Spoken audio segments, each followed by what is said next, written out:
Muy amados, es para mí motivo de gran gozo saludarte en este maravilloso día, en nombre de nuestro Padre, de nuestro Dios, donde quiera que estés y me escuches. Y bien, vamos a la joya con la cual nuestro Rey nos va a adornar en este día.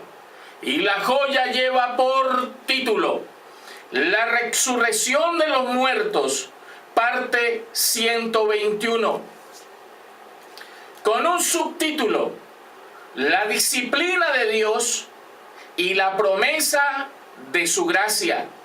Vuelvo y repito el subtítulo: La disciplina de Dios y la promesa de su gracia. Y quiero empezar este maravilloso tema diciéndote lo siguiente: es la disciplina de nuestro Dios la causante de que la gracia de nuestro Rey tome vida, se forme en nosotros. Es ella la causante. Si ves la importancia tan grande de la disciplina de nuestro Dios, ella va a causar de que la gracia del Señor tome vida, se forme en ti y en mí.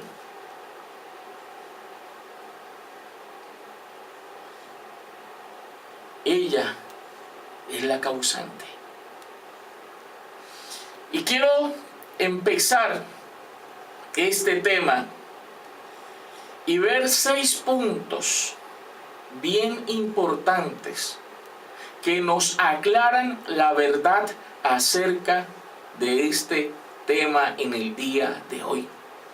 6 puntos que nos van a dar mucha luz y de seguro nos van a seguir llevando de gloria en gloria a su misma imagen.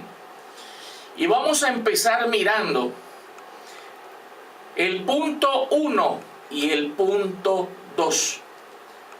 ¿Cuál es el punto 1? El punto 1 dice así: ¿cuándo nos fue dada la promesa de la gracia? ¿Cuándo nos fue dada la promesa de la gracia? ¿Cuándo?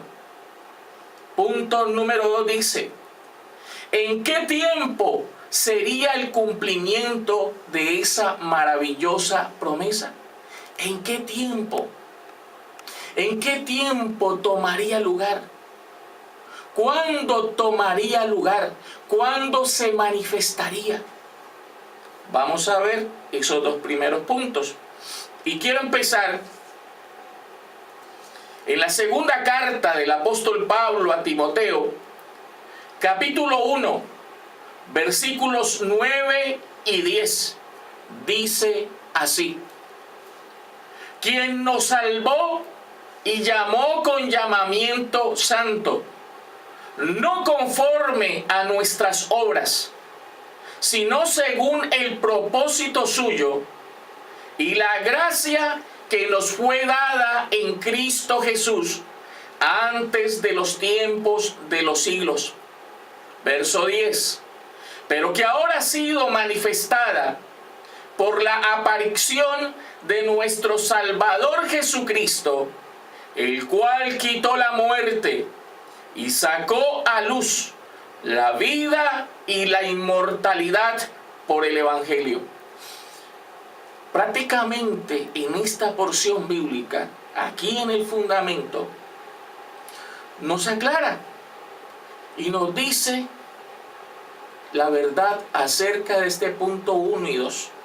Dice que esa gracia nos fue dada en Cristo Jesús antes de los tiempos de los siglos. ¿Cuándo nos fue dada la gracia?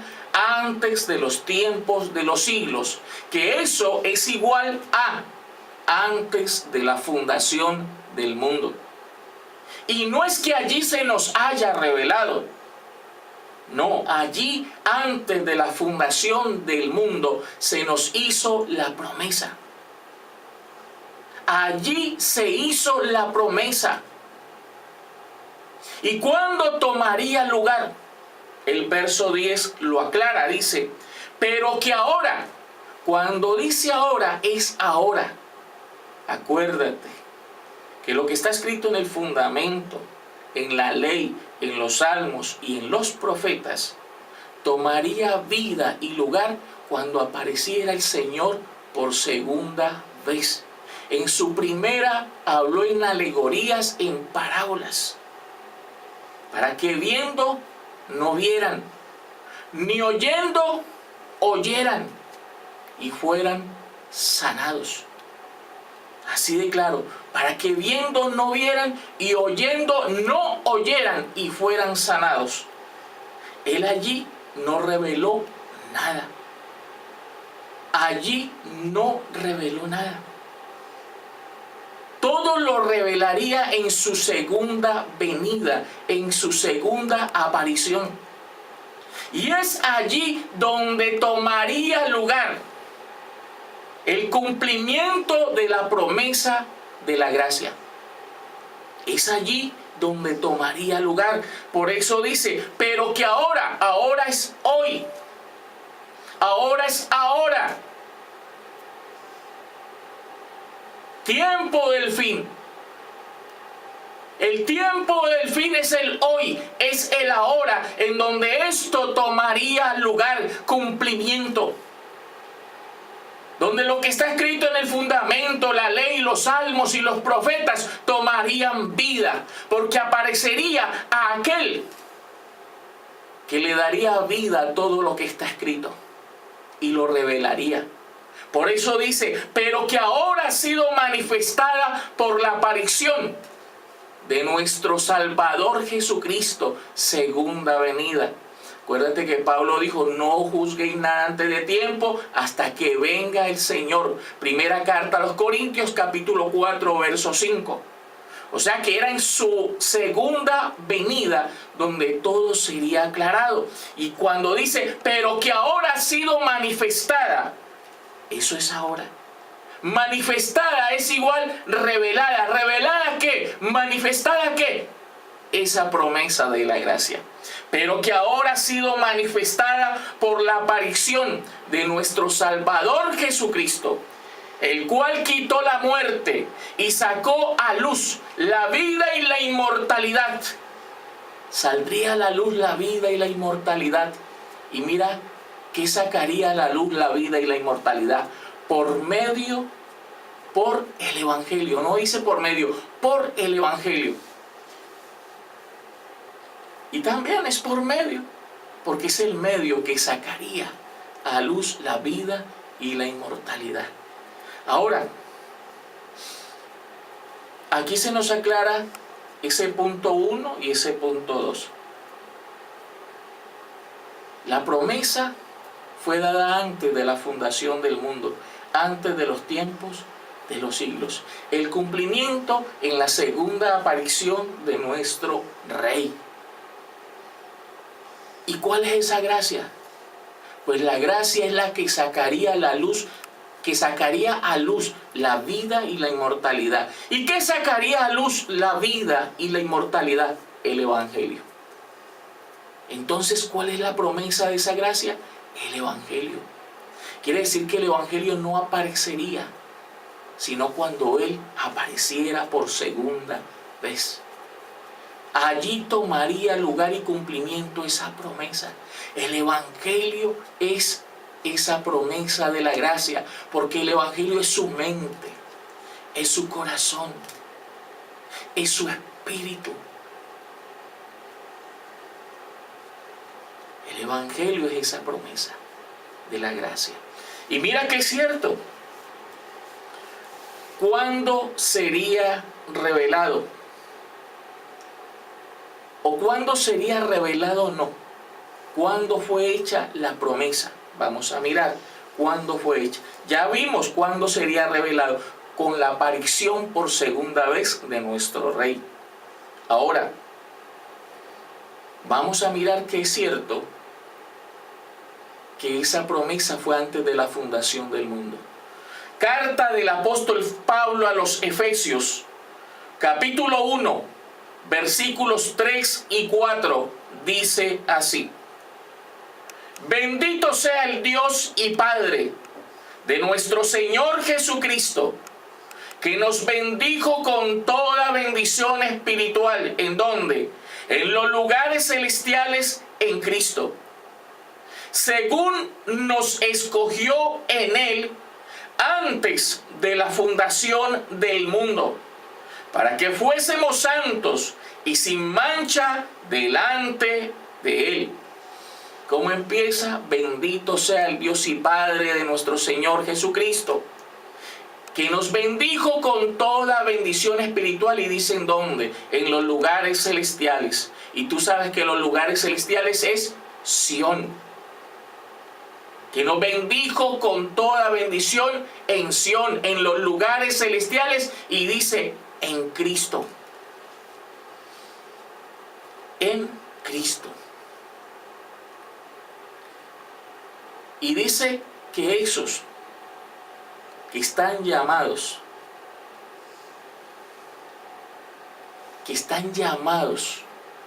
o que tienen la promesa de ser bendecidos con toda bendición, son aquellos que Él escogió antes de la fundación del mundo.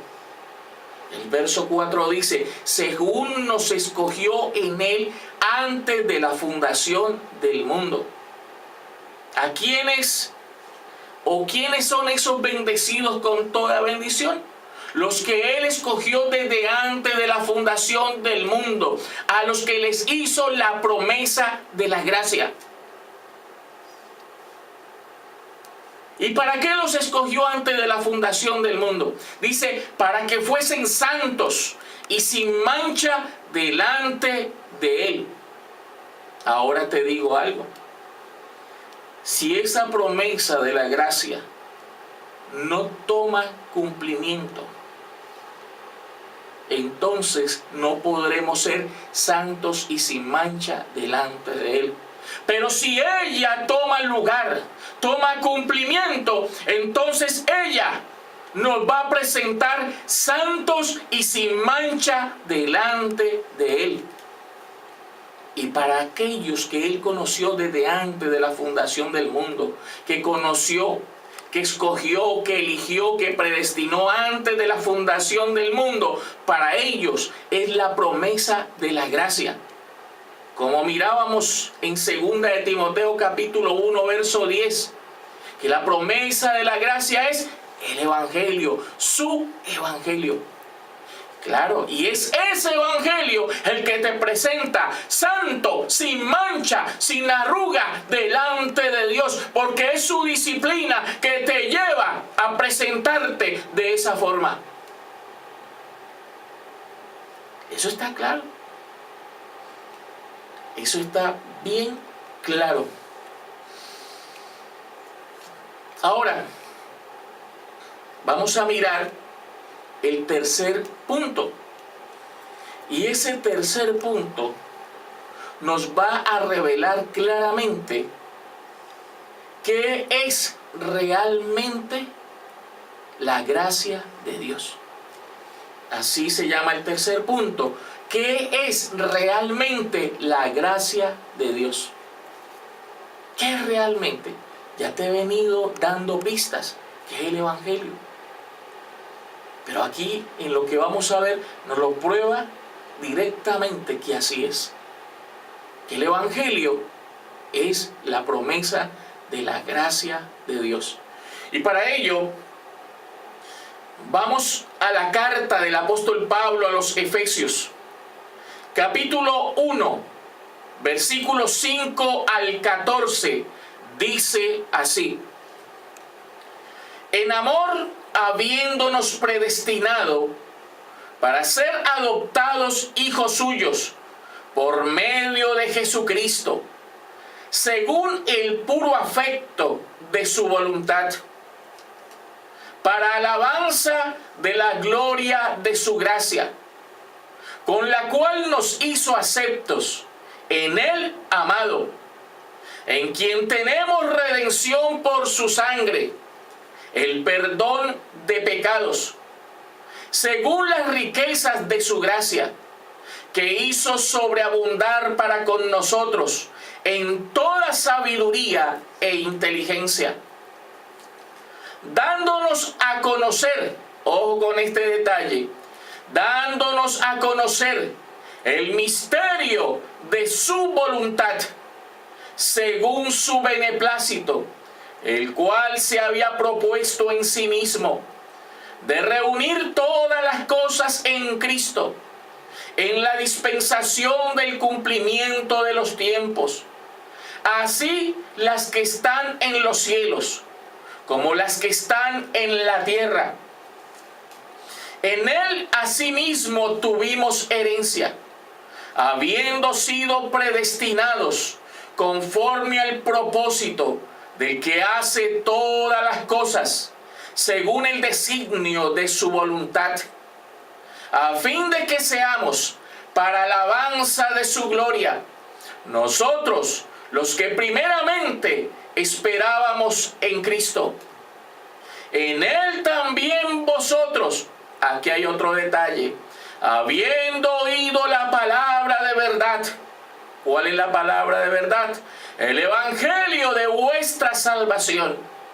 Y habiendo creído en él, en el evangelio, fuisteis sellados con el Espíritu Santo de la promesa, que es las arras de nuestra herencia, hasta la redención de la posesión adquirida, para alabanza de su gloria.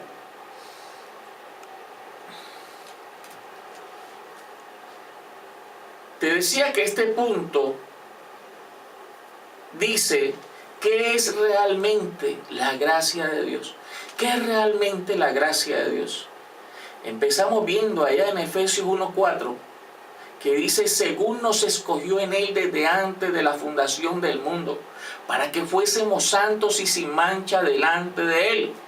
Y yo te decía que para que eso sea posible, ser santos y sin mancha delante de él, él tendría que revelarnos esa gracia, que esa gracia prometida desde antes de la fundación del mundo tendría que tener cumplimiento y tomar vida para que tú y yo podamos ser santos y sin mancha delante de él. Y de allí en adelante te muestra qué es esa gracia que te va a presentar santo y sin mancha delante de él. ¿Qué decía el verso 9? Dándonos a conocer el misterio de su voluntad. ¿Qué significa dándonos a conocer el misterio de su voluntad? Dándonos a conocer el misterio de su mente, todo lo que hay en su mente, todo lo que hay en su corazón.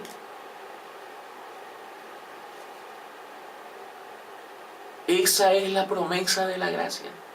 Dándonos a conocer el misterio de su voluntad. Su mente, su corazón, su evangelio. Mira qué maravilla. Esa es la promesa de la gracia.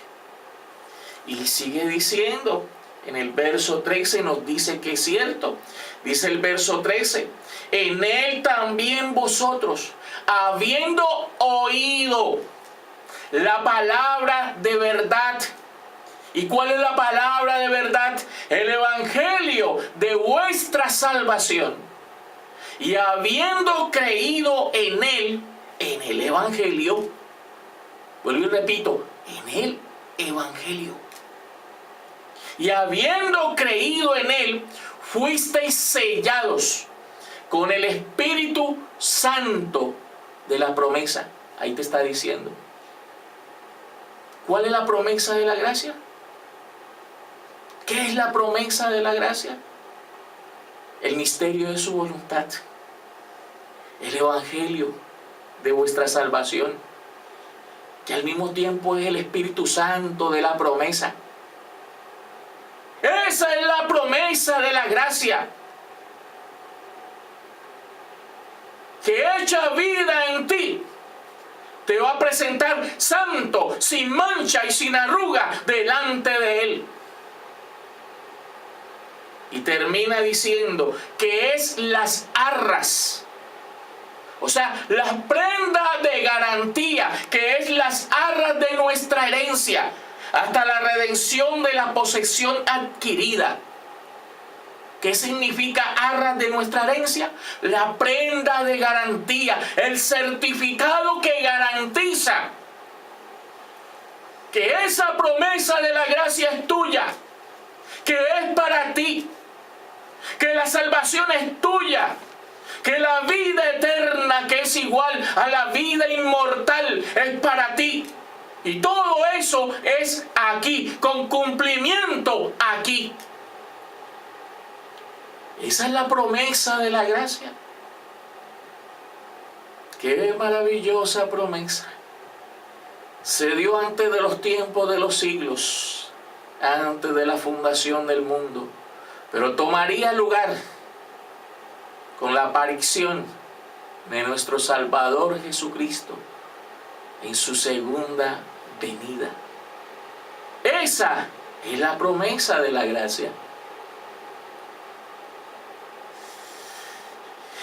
Y eso es lo que realmente es la gracia de Dios.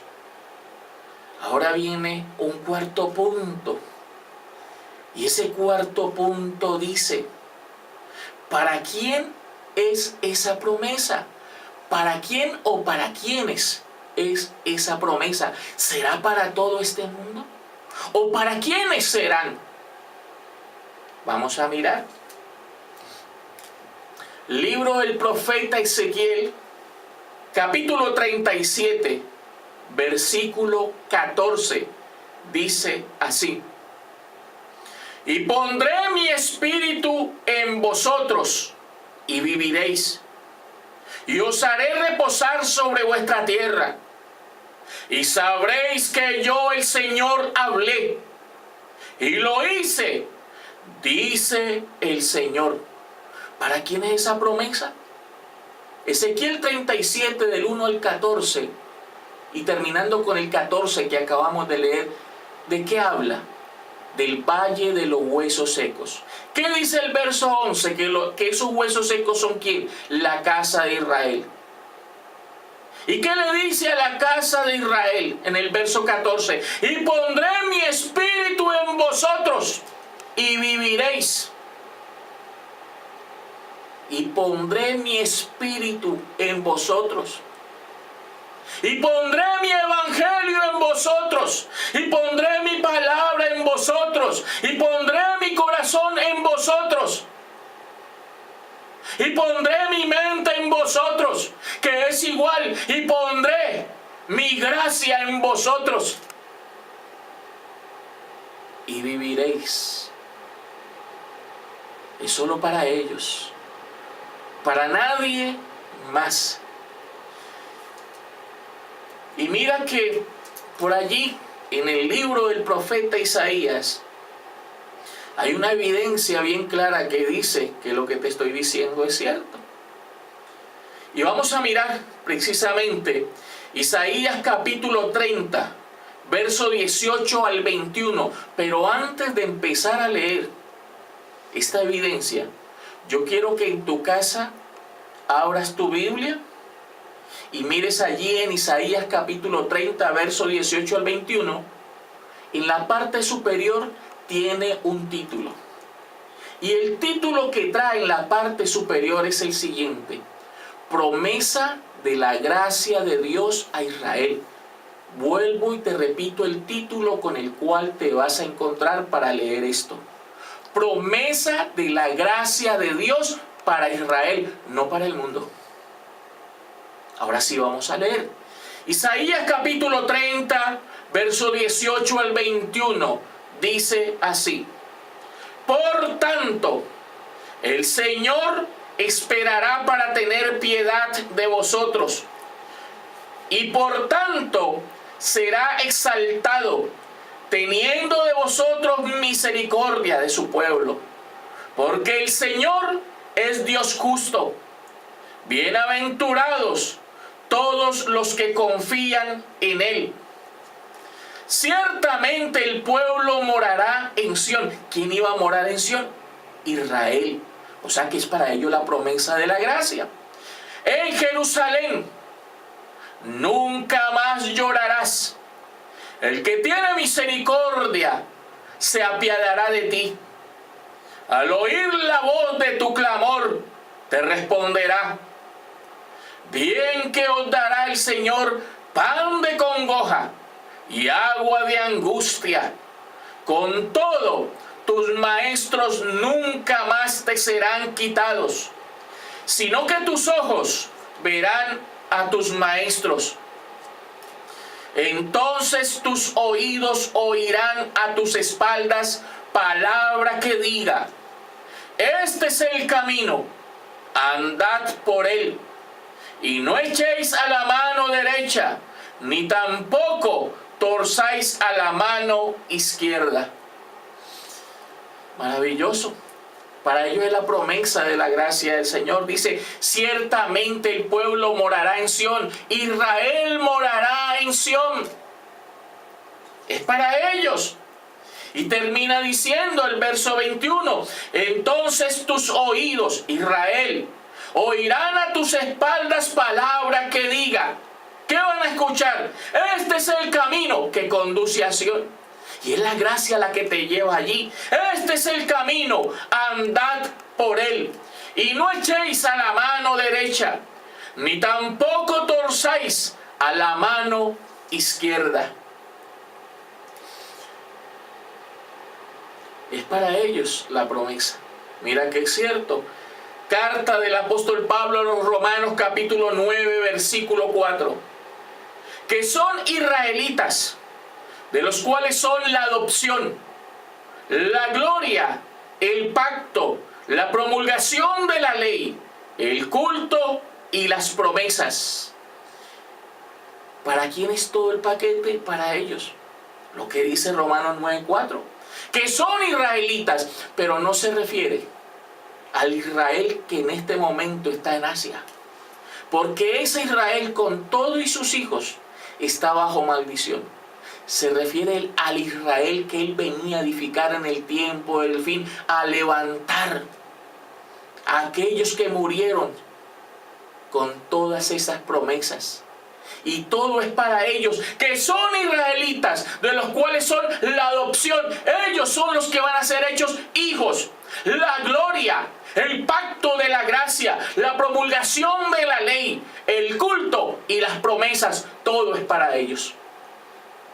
Y ellos murieron esperando el cumplimiento de todo esto. Es para ellos todo esto. Ahora,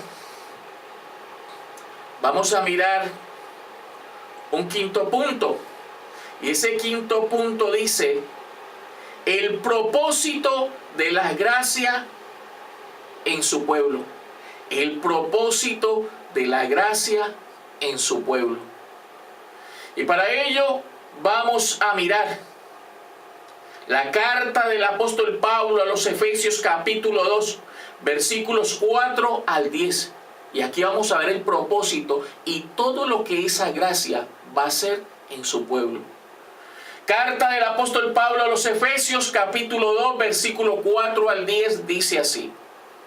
Pero Dios, que es rico en misericordia, por su gran amor con que nos amó, tanto que nos dio la promesa antes de la fundación del mundo, la promesa de la gracia. Aún estando nosotros muertos en pecados, nos dio vida juntamente con Cristo. Por gracia sois salvos. Por gracia es igual a decir por Él, por su Espíritu, por su mente, por su Evangelio, sois salvos. Y juntamente con Él nos resucitó. Y asimismo nos hizo sentar en los lugares celestiales con Cristo Jesús. Mira todo lo que iba a ser la gracia en nuestra vida. para mostrar en los siglos venideros, mira, las abundantes riquezas de su gracia, las abundantes riquezas de su mente, de su corazón, de su evangelio, las abundantes riquezas de su gracia, en su bondad para con nosotros, en Cristo Jesús. Porque por gracia sois salvos, por medio de la fe, y esto no de vosotros, pues es don de Dios, no por obras, para que nadie se gloríe, porque somos hechura suya, creados en Cristo Jesús para buenas obras, las cuales Dios preparó de antemano para que anduviésemos en ellas. Este es el propósito y todo lo que va a hacer la gracia en su pueblo amado. Y es esa gracia la que te va a llevar a ser hecho hijo. Por eso dice, porque somos hechura suya. Es esa gracia la que nos va a llevar a ser hechos hijos del Dios viviente. Ese es el propósito de la gracia en su pueblo, en la niña de sus ojos, en la rosa de Sarón, el lirio de los valles. Es el propósito. Y vamos entrando al punto 6, que es la conclusión. Y ese punto 6 dice: ¿quién anunciaría, predicaría, enseñaría y revelaría la gracia de Dios? Vuelvo y repito. ¿Quién anunciaría, predicaría, enseñaría y revelaría la gracia de Dios? ¿Quién será? Y quiero dejarte algo bien claro. No es el apóstol Pablo. Al apóstol Pablo le dieron el fundamento y le dieron a escribirlo. Fundamento significa base, cimiento. Él mismo fue honesto, dijo: yo puse el fundamento y otro edifica encima. Él no vendría a edificar. Él vino y puso el fundamento, la base, los cimientos. Que te quede bien claro eso. Eso no lo haría Pablo. Porque muchos dicen: no, Pablo es el predicador de la gracia. No, a Pablo se le dio el fundamento, que es otra cosa. A él se le dio el fundamento, y al que se le dio el fundamento, en él dejó escrito que vendría uno que podría confirmarnos. Y ese que nos iba a confirmar, iba a utilizar ese fundamento, lo que Pablo recibió. La predicación de Jesucristo, aunque habló en parábolas y en alegorías, el que nos puede confirmar vendría a revelar todo eso. Lo que está escrito en la ley, en los salmos y en los profetas. Ese es el que vendría a predicar y a revelarnos el misterio de Dios. ¿Quién será ese? Vamos a mirar. Y esa es la conclusión. Y para ello vamos primeramente al libro del profeta Jeremías, capítulo 33, versículos 3 al 9, dice así. Y esto es para Israel, pero el Israel de Dios. Clama a mí, le dice a su Israel, y yo te responderé, y te enseñaré cosas grandes y ocultas que tú no conoces. El misterio de la gracia de Dios. La promesa de la gracia de Dios. El misterio de su mente, de su corazón. Porque así ha dicho el Señor Dios de Israel, no del mundo, acerca de las casas de esta ciudad y de las casas de los reyes de Judá, derribadas con arietes y con hachas, porque vinieron para pelear contra los caldeos, para llenarlas de cuerpos de hombres muertos, a los cuales herí yo con mi furor y con mi ira. Pues escondí mi rostro de esta ciudad a causa de toda su maldad. He aquí que yo les traeré sanidad a su pueblo Israel. a los que le prometió la gracia y medicina, y los curaré, y les revelaré la gracia de Dios, y les revelaré abundancia de paz y de verdad. Y haré volver los cautivos de Judá y los cautivos de Israel, y los restableceré como al principio, y los limpiaré de toda su maldad con que pecaron contra mí, y perdonaré todos sus pecados con que contra mí pecaron y con que contra mí se rebelaron.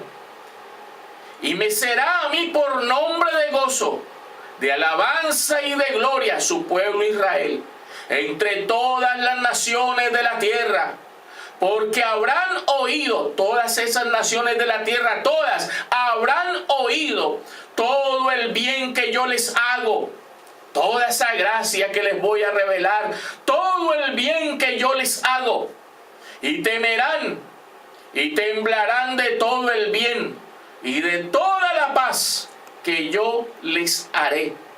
¿Quién vendría a revelar la gracia? Clama a mí y yo te responderé, y les revelaré abundancia de paz y de verdad. Él mismo tendría que hacerlo, pero para eso tendría que nuevamente humillarse a sí mismo,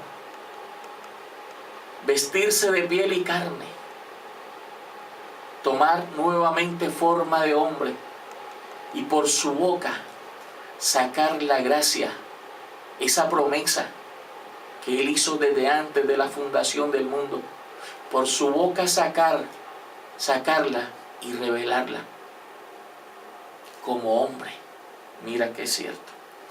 Libro de los Salmos, Salmos 45, versículos 1 al 7, dice así: rebosa mi corazón palabra buena, dirijo al rey mi canto, mi lengua es pluma de escribiente muy ligero.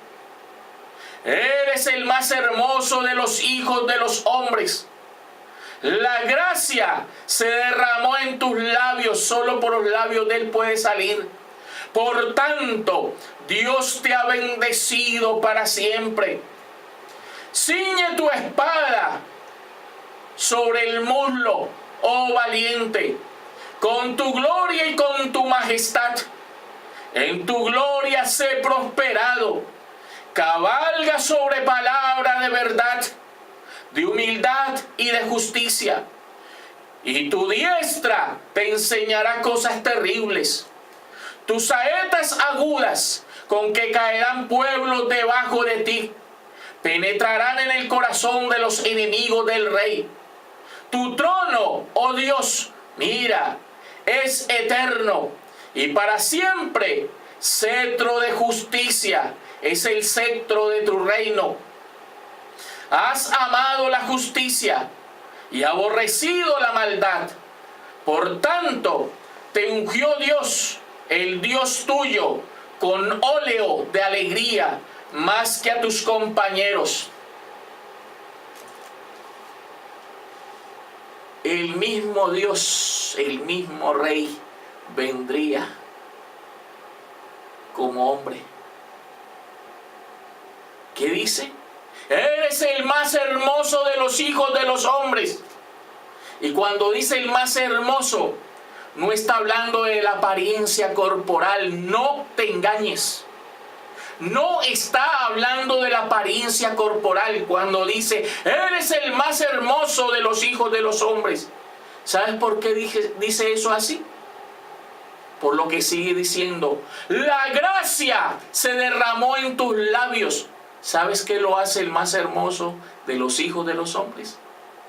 La gracia se derramó en tus labios. Él es el predicador de la gracia.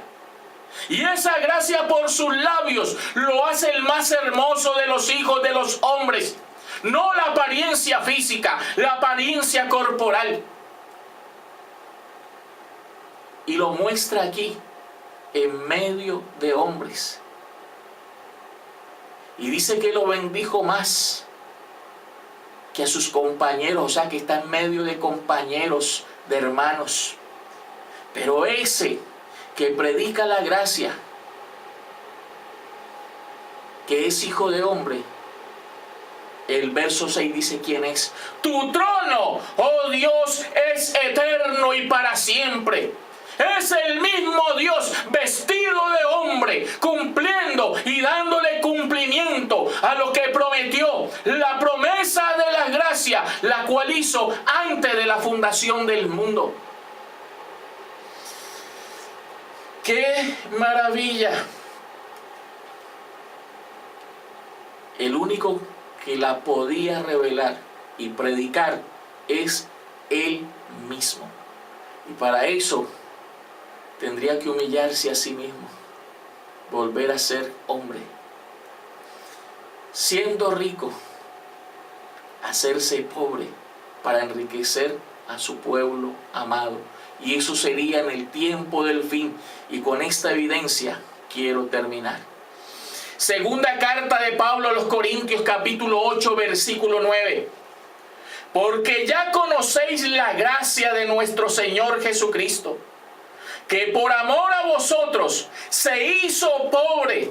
Sí que se hizo pobre, siendo rico, siendo el dueño de todo, para que vosotros con su pobreza fueseis enriquecidos. Porque ya conocéis la gracia de nuestro Señor, que por amor a vosotros hoy se hizo pobre, siendo rico, siendo el Rey de la gloria. Se hizo pobre con un propósito, para que vosotros con su pobreza fueseis enriquecidos. ¿A qué vendría Él en su segunda venida? A enriquecerte a ti, claro. Y si Él da el cumplimiento a lo que prometió antes de la fundación del mundo, la promesa de esa gracia en ti, pues te enriquece. Ella en ti es toda la riqueza, toda la gloria. Y a eso vendría nuestro Rey en su segunda venida, a enriquecerte, a poner su corazón, su mente, su evangelio, su gracia en ti, y con ella enriquecerte. Y Él mismo estaría predicándola. Y Él mismo te llevaría a ti a la gloria, a enriquecerte. Cosa que nunca a lo largo de la historia ha tomado lugar, pero tomará lugar en este tiempo. Así dijo el Señor. Esa era la verdad acerca de este tema. Espero en el Señor que sea de mucho bien para ti y te lleve de gloria en gloria a su misma imagen. A su misma imagen. Y quiero, antes de despedirme, decir que hoy está tomando lugar el cumplimiento de esa promesa de la gracia hecha antes de la fundación del mundo. Y la estás escuchando en los labios del siervo del Señor. Quiero despedirme de ti diciéndote que te amo para siempre y que será hasta una próxima oportunidad.